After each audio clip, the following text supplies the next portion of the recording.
Hi there and welcome to Frugalful. This is a budgeting and frugal living channel. My name's Lara and it's great to have you here today. This is now just over the halfway point through my no and low spend year. It's so hard to believe that. The time has really flown in a strange sort of way. It's my first ever time doing a no or low spend year. And it's been a great learning experience so far. There's been definitely far more pros than cons. I'm really feeling it's beneficial in so many ways. I'm loving doing this and I'm finding that I've got into my stride with it more and more as the months have gone on. So the video today is a chat about how things have been going so far. And also, I'm wondering, are you doing a no or low spend year this year? Would love to hear about it in the comments below. So please say hi, introduce yourself, or if it's not your first time commenting, then leave a comment and just share with us about your experiences of budgeting and frugality. And thank you for everyone who leaves comments, likes, and who has subscribed. It means so much. I get a lot of joy from making videos and sharing in this frugal journey with you. It's a real blessing. So without further ado, let's get started. So when I say that this year is a no or low spend year, what I mean might vary, I'm tongue-tied. It might be different from how you would define a no spend year or a low spend year. I think up to a point you have to, I feel like it's something that each person, if they figure out for themselves what it means to them. And the advice I'd heard when I started out in January, and I'm so glad that I followed the advice as best I could at that point, is to get as clear as possible on your why. What is it about doing this that's important to you? Because that's going to help with staying motivated at difficult points. Also, what does it actually mean to you? How would you actually define it? What's it going to look like for you in a practical sense? So it's impossible for us to do a literal no spend year. There's no way, because we have bills to pay, we need to feed ourselves, we need to have clothing on our back, roof over our head. These things cost money, so that's unavoidable. But as far as, so there are certain essentials in life that cost money, but for non-essentials, some people do a complete no spend on non-essentials. And I'd seriously considered trying to do something like that. I realised though that that probably wouldn't be realistic, and I wasn't looking to do a no spend challenge for perfection or to prove some point to myself that I could do a total extreme no spend. For me, that wasn't what it was about. My why was about trying to make my cost of living more manageable by bringing down the unnecessary spending within parameters, so that I was only spending within certain categories as far as possible. And I mean, I say as far as possible because if things ever come up in life that are unexpected, that even with a well thought out budget plan took anyone by surprise, maybe there would have to be spending for that at this point doesn't occur to us. But this is why I say as far as possible. I have certain parameters, I've got a structure in place of the categories of the things that I will allow myself to spend on and the limits I want to stay within as far as possible. So technically it would be like a technically it would be like a low spend year, but it's no spend as far as humanly possible under my circumstances, as no spend out with the certain parameters of the different spending categories. So when I say spending categories, again, this is something that's very personal to everyone. And I think it was really great advice about kind of figuring out a personal plan. So really personalising it as far as possible with a no and low spend year, or whichever one resonates for you. Figuring out where the areas in your life are that you do need to allow yourself to be able to spend, and realistically what you're going to need to have available for those parts of your life. And that doesn't mean getting carried away, but it helps keep on track. It can help avoid certain pitfalls and help avoid kind of getting veered off course later on. Like for example with gifts, the gifts category, if there isn't sort of something in mind for that, it could be something later down the line in the year when you've got a big birthday coming up or at Christmas time. And if you're not sort of planning ahead, I feel, then potentially you could be tripped up by that. So when I worked things out for me personally, I realised that the areas in my life, and also it meant reprioritising, it meant really reflecting on where are the areas in my life that I truly value being able to spend some amount of money, that's important to me, and it helped me simplify and streamline and have more intentionality about how I spend and how that's going to enhance rather than detract from things in my life, to add value and meaning to my life. So it's been a really valuable learning experience. And as a result of having this reflective time at the beginning of the year, I had, at that stage, I had 9 sinking funds. I'll tell you a bit more about that in a sec. But the thing about that is it gave me some kind of roadmap in a way, but it doesn't mean to say that I had to stay on exactly the same path. As the year goes on, I kind of tweak and modify it as I go along. So if we do carry on talking about the sinking funds just now, actually. So this is, as I said, such a personal thing. I might not have a sinking fund for something that you think, how can she not have a sinking fund for that? For me, that's a non-negotiable. And it's great that you recognise that, and you could, if you're doing a low or no spend year, you can plan accordingly, which is fantastic that you see that.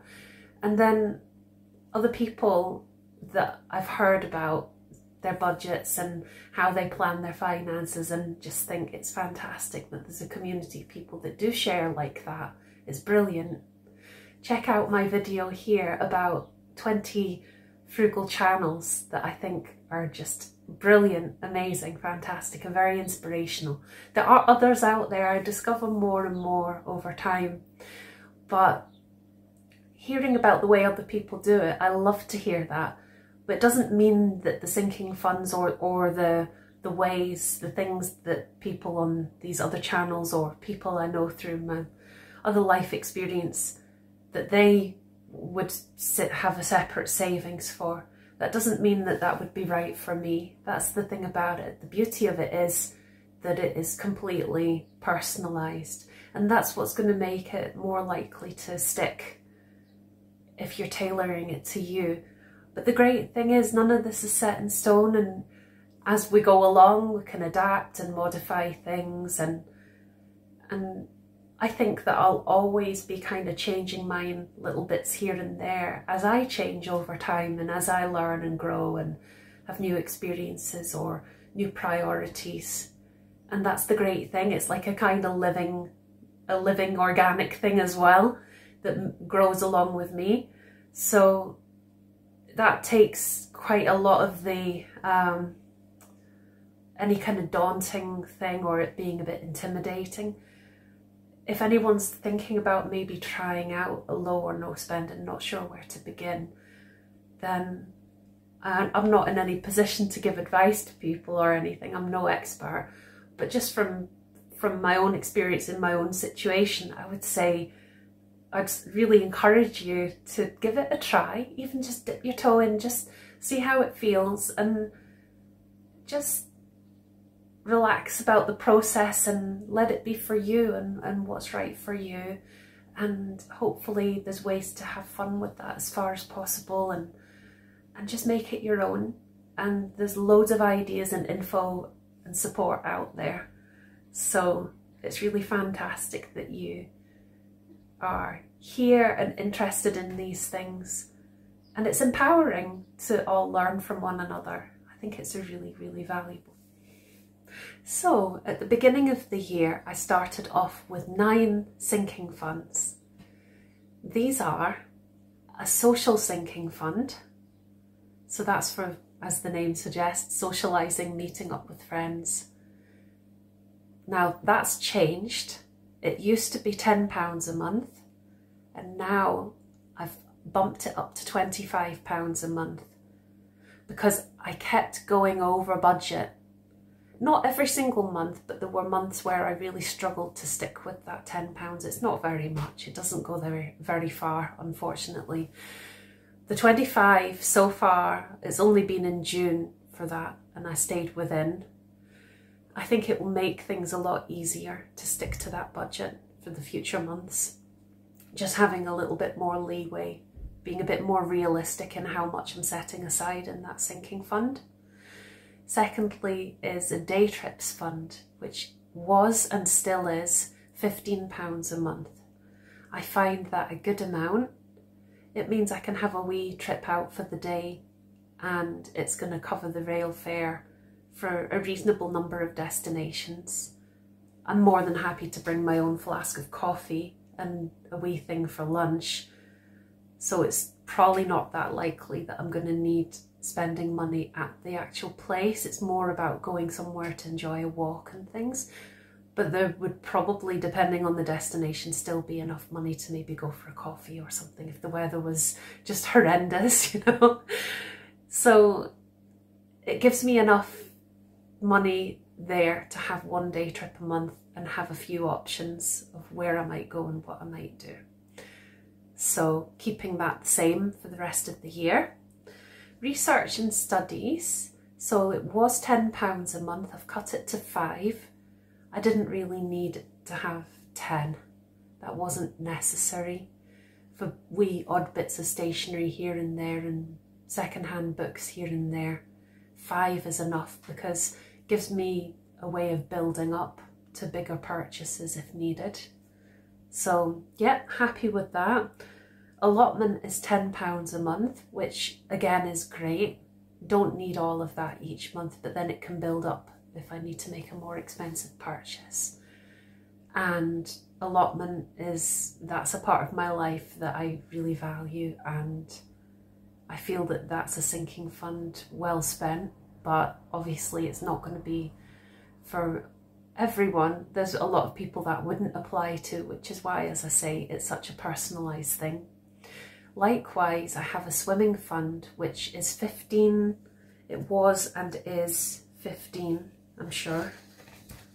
Let me just double check that. But the reason behind, oh, hang on a minute. No, I think it was 15. Yes, it was 15, and I then cut it to £12.50. So that's right. And the reason I have that is because I prefer to save up and then buy a swim pass once a year. I find that that's far cheaper because individual swims are about £5 each time, but the swim pass is for unlimited swims. So it's amazing value for money. It's not something I'm doing at the moment. I'm looking forward to when I can have a pass again, but I'm still in a process of recovery from breaking my arm.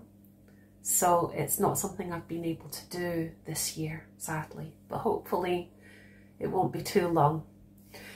So I also have, or at the beginning of the year when I started off, I'll describe those funds first. Yeah, a vets fund. So it was 15 And likewise, I've now cut it to £12.50 a month. So that's something I don't need to go near. Ideally, hopefully, only ever once a year from my beautiful kitty cat, Miss Bella, when she gets her annual visit every May. And hopefully it will more than cover that. And she has separate kitty insurance if she was ever to need that. Hopefully never, though. I'm surprised she's not come to see us. She's an absolute joy. All of her, apart from the sinking fund, all of her other expenses are very standard and I can plan ahead for them, but I don't count them within my budget that I describe on the channel. She's got her specific needs. I know what they're going to cost and I prepare for that and allow for that. And she's not a no or low spend kitty, so it doesn't really apply. But what she brings, money can't buy. She's just priceless. So I also have a holidays fund, which at this point is £37.50 a month. I'd love to be able to increase it to £50 a month, but I'm not at that point where that's really realistic right now. But hopefully it will be able to happen at some point. Essentials and stock up fund. So that is for things like, say there was a brilliant deal on coffee and I wanted to, as I say, stock up because I know I'm going to need it later and it's going to actually save on food bills later down the line. Then it's good to use that fund for that. Or say, like for example, my washing up bowl has a crack in it. So at some point maybe I'll decide when I'm ready, I'll get a new bowl. Oh, I'm going to sneeze. Oh, excuse me. At some point I'll decide to get a new washing up bowl. Things like that can come out of it, or if I needed an ironing board or this kind of thing. So Hoover, that type of thing, but that would take a while to save up for. I'm actually saving Asda Rewards balance on that app for a Hoover instead. It'll take a while, but that'll be a good way to reach that goal eventually. Now, this was with my left hand because of my broken arm that I wrote this by hand in January, so I'm just trying to decipher it. Small holiday. Oh. Do you know what? I think I'll just write it somewhere previously when I was talking about the holiday sinking fund, how much it was at the start of the year. £37.50 a month now, but just to avoid taking up too much time with that. Also Christmas and birthdays, so that's £15 a month, and I'm pretty sure that was the same at the beginning of the year. That's a reasonably good amount. It's for gifts as well. But I know in future years it won't be enough. The reason it's enough this year is that I already have gifts in a box that I've bought in advance for quite a few people that I buy gifts for, and that's helped keep the cost down, because usually through the year as I see things that I know people would like, I buy them and I keep them aside. So I know roughly how much I'm going to need through the rest of the year, so that amount in the sinking fund will reach, it will stretch to reach for what I need. Future years I'll need to up that sinking fund. So those sinking funds are great, and I just made slight tweaks that I've described to the amounts through the year so far. Very happy with what they're at just now. But at the beginning of the year I did overspend on non-essentials. I treated myself to things a few times where it then blew my budget. This was in February, and I felt like I was frustrated that that happened, but I understand why it happened. It's because, so in January I'd bought some things that weren't needs and they didn't have a kind of sinking fund to apply to them, but it was still okay within the budget. I still did all right. But in February I didn't, and I was annoyed with myself. But what it made me reflect on and realise is that the way I had this no low spend year set up, it was too restrictive. So then I allowed myself a treats fund each month of £15, and that was a complete game changer. After that, I knew that if I felt the need to have a wee treat and I felt that I'd like to be able to have something, it was okay and the money was there. Again, it's no spend out with the parameters, low spend. And for me, that's worked well, and I've been able to stick with that well, and I'm really happy with that. The holiday sinking fund money I had carried forward and what was there, which enabled me to have a holiday for my birthday at the start of June, which was fantastic. So there was a daily spending limit and a buffer limit, and I had gift money. So the spending on the holiday was covered by all of that. So the other thing was, and it's a big thing, is another big way that I manage my monthly spending limits and budgeting in general and remaining on track frugally, is having a thing where at the beginning of the year, it was £27.50 per week. It's now £25 per week. And that, or was it 30 at the very beginning? No, it was £27.50 at the beginning. And I've cut it to 25. Yeah. And this is for all my food. So it's the total for groceries, for toiletries, for household items, for cleaning products, for over-the-counter medicines, and for food bank items, because what I'm doing is I'm buying a food bank item for each week of the year. So by the end of the year, there'll be 52 items to go to the local food bank, because even though I have tightened my belt this year financially, really reined it in, being as frugal and trying this challenge and want to simplify my life and really just kind of reevaluate how I spend and just really learn to strip it really back to the basics as much as possible. Even though that's the case, giving is still important to me, and this is a way that it's still possible to do that in a meaningful way. So I'm just going to turn you around. So here's the food bank items so far, and by the end of the year there will be 52 items to take along to the food bank. So really looking forward to that. So as far as actually the how the food etc spend went each month and if I stayed within it, I'm just going to get the info so it's clearer to look at, and then I'll give you a really quick summary because I have been talking quite a bit. Okay, so I have deciphered the left-handed handwriting that made me look as if I was a 5-year-old. Oh gosh, what a year it's been. And you know something, it's actually really lovely to be having this no and low spend journey alongside my recovery journey, which is very slow and very frustrating. But yeah, it's been a nice companion alongside that. But it's definitely become a way of life as well. Don't get me wrong, being frugal's always been a part of who I am. There's always been ways that I budget and ways that I cut on expenses, and I've always loved a good bargain, always loved the charity shops, etc. I've always been a frugal person, but actually taking it to the not extreme, I feel like it's rather than feeling extreme, this low and no spend it does feel more structured than how I used to spend, but it feels more structured in a really positive way. I did feel deprived, as I say, at the start of the year, January, but particularly February, and that affected how I spent in a bad way.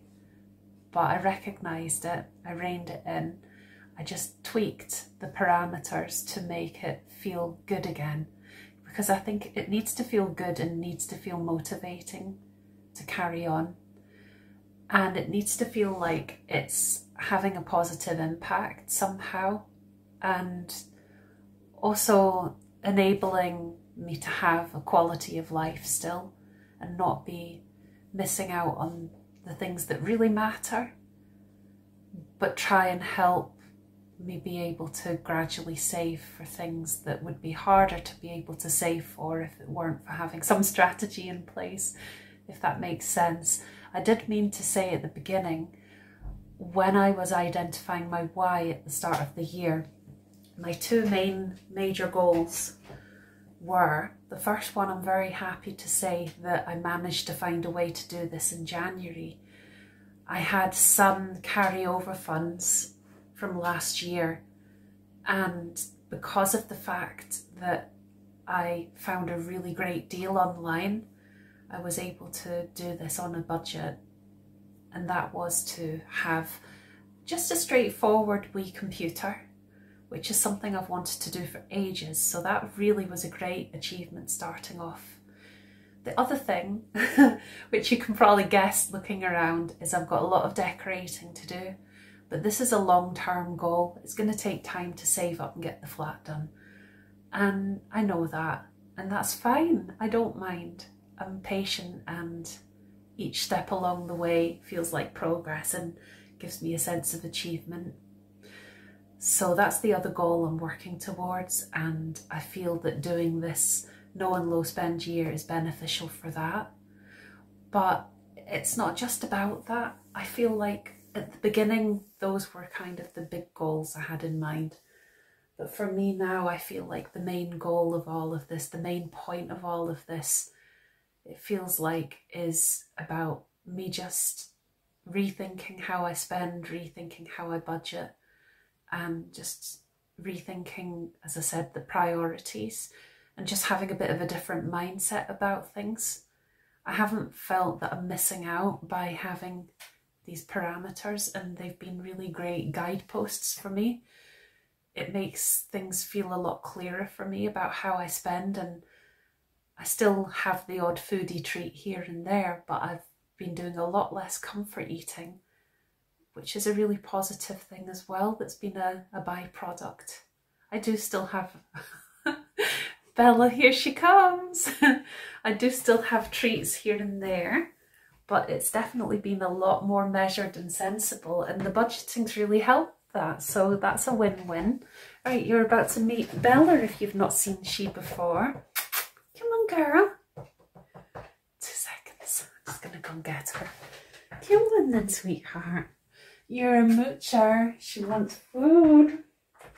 She's looking for food. Here she is. This is Bella. She's very beautiful. She's like, stop it, mommy. Right, you can sit there if you want. Yeah, so I don't know. It's interesting because just my perspective on it has shifted a bit through the year. As I say at the beginning, it was definitely more practical, goal orientated, thinking of what I'm getting from it or hoping to get from it. Whereas now I know it's pretty slow in helping me towards the decorating, but I feel like it's still so valuable because it has even just the whole thing of sticking within the food limit, which I'm about to talk about, which was $27.50 a week, and then now I've in recent months reduced it to $25 a week. Just purely the sense of achievement to aim to stay within that, which is, let's face it, it is quite ambitious to be trying to stay within £25 a week because the cost of living is just absolutely ridiculous. But it's, again, it's empowering because it gets me thinking, right, I'm not going to let this get the better of me. I'm going to find a way to stay in my limits of my spending. I don't want to be having to fritter away more than that each week on things. I want to find a way to make this work. I want to find a way to do it on a small budget, eat healthily, eat a variety, eat things I enjoy. What are you doing, Belly? She's so funny. So a big part of how I stay on track with the food prices, the food costs, and the kind of £25 a week limit has been, I do meal planning, I do batch cooking, and I also buy yellow sticker things whenever I get the chance. Say it's a bag of carrots or something, buy them, chop them, or boil them to mash them, like, ta-da! Here's one I made earlier. We reference for anyone that knew Blue Peter back in the day. Yeah, so things like that, it's a good way to then plan ahead, and future Lara's food bill will be smaller as a result. And to me, that kind of injects a wee bit of fun into the process as well. I don't feel like I'm as much at the mercy of what have they put the prices up to this week. I kind of feel like, right, how am I gonna have a wee strategy here and a game plan to try and make this work better for me, so that then I have more control over where my money stretches to and what I want to actually put my money towards in life. I do care about eating well, but it means the difference between maybe having a bit of money in that food budget for something and not having it there, and that's having the money there that wouldn't have been there by being a bit strategic in how I'm planning and prepping and trying to sort of be opportunistic and take the chance when there are deals. Then if it frees up money to get things like, say, nuts and things that are more expensive that I might not be able to afford to have in my diet otherwise, it then gives me the freedom to, so it's beneficial in that way as well. So let's go through each month and how the food, essentials, cleaning, toiletries, household, over-the-counter medicines and food bank items of the £27.50 that then became £25 a week, how that went. So in January, I was £14.89 below budget, which was great. I overspent in the research and studies, the social, and I managed to reach the goal with the computer, as I say, which was fantastic. But like I mentioned, I had carried forward balances and some sinking funds. I didn't have all the same sinking funds as I have now. I had a much simpler, smaller scale version of what I've started this year. So I'd started experimenting with the idea of sinking funds before, because I did have some frugal practices before as well. So, yeah. So as far as the sinking funds and unnecessary spending, like I already mentioned in the video, that did happen, but I was able to budget for it. But I wasn't quite there yet with working within the parameters for this low no spend year. But it went well from the food budget point of view, the food essentials point of view. February, from the food essentials point of view, I was 92p below budget, within budget, hooray! But as I mentioned, I overspent on unnecessary things that month and blew my budget as a result, which I was not happy about. It was okay, I could manage it, but it was out with the parameters of my challenge, and it got me really reflecting and thinking about things and how I could adapt this to make it work and not be tempted to overspend on any treats again, which is when that treat sinking fund came in, as I mentioned, and that was a game changer. But back to food related. In March, I was £2.82 within budget, which was great.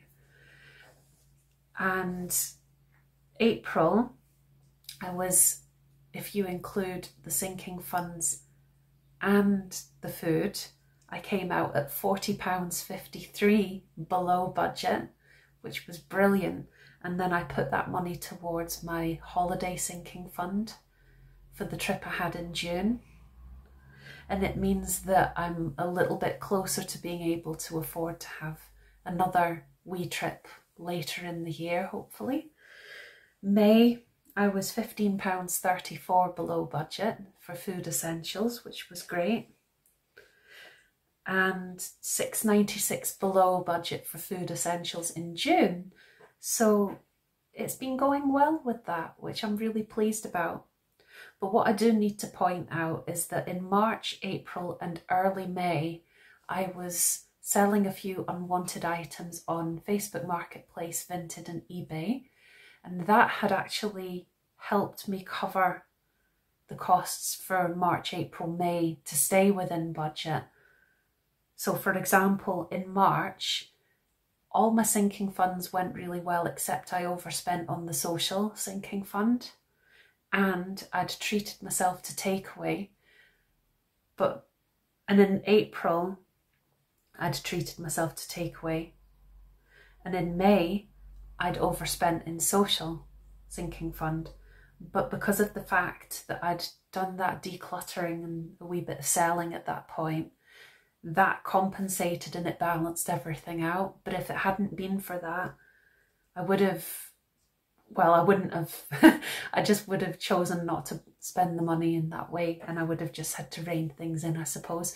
So it just gave me that little bit of breathing space and freedom, which was really great at that point. But this month last month, God, because we're in July already, it's hard to believe.